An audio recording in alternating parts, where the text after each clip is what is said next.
So, it's my first video from home. Welcome. Welcome to my wood furnished and mostly wood surrounded home. Wood is the subject of my talk about global warming. It is a scare tactic used by progressives to have people conform to their big government agenda. Now, some people don't realize that that's their agenda, and they're true environmentalists who, frankly, get manipulated by the Marxists, by the progressives. Do environmentalism for its own sake, not for somebody else's. And when somebody's telling you that global warming is a huge threat that we must take big measures to counteract, they're in favor of these big measures, often because they stymie capitalism. Please remember that when you do that, you hurt third world development. You keep people poor in third world countries.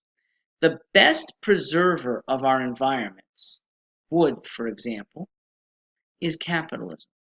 Because it is capitalism that puts money, a premium, on growing wood. We are not anywhere near extinct of trees. Why not? Because there's money in planting and raising and then harvesting those trees. Otherwise, we'd be out by now. The capitalist incentive is what creates preservation and, in fact, growth. There are actually more trees in America now than at any time since aerial photography was invented. By the way, who takes care of the environment better? A government-directed economy or a private-directed? Compare Canada to the Soviet Union. Canada preserves things very well. The Soviet Union, there's a lot of trash, there's a lot of despoiled, there's a lot of browned out lands because people didn't have direct ownership. It's come back a little bit since the fall of the Soviet Union. Bigger contrast, United States versus China. We're about the same size. United States has beautiful properties when they're in private hands.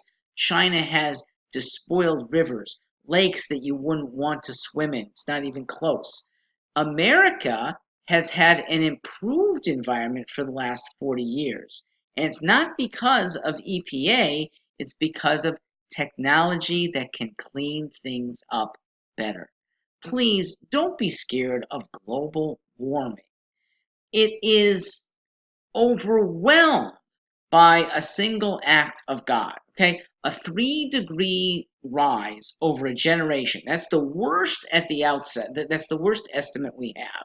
It doesn't come anywhere near what would happen with 2 volcanoes within a year of each other. Okay, that would be a global cooling of probably 5 degrees. We saw that in my lifetime when Mount St. Helens erupted. We saw global cooling of about 2 degrees, and it lasted for 5 years before we came out of it. Man-made global warming is not necessarily true. By the way, if it were, you wouldn't need scientists faking data like they did to try to show that there was global warming. We have other fights to fight.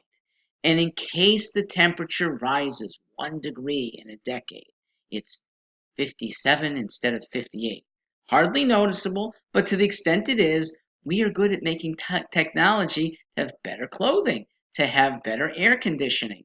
We have people who come to Connecticut from Texas. They experience not 1 degree in a decade, but 30 degrees in a 30-day span, okay? They handle it fine. We humans can handle, even if there is anthropomorphic global warming, we're up to the task of saving ourselves, saving our lifestyles, and yes, saving the plants and animals around us. Thank you for coming to my home. I am Stewart Greenstein. Good night.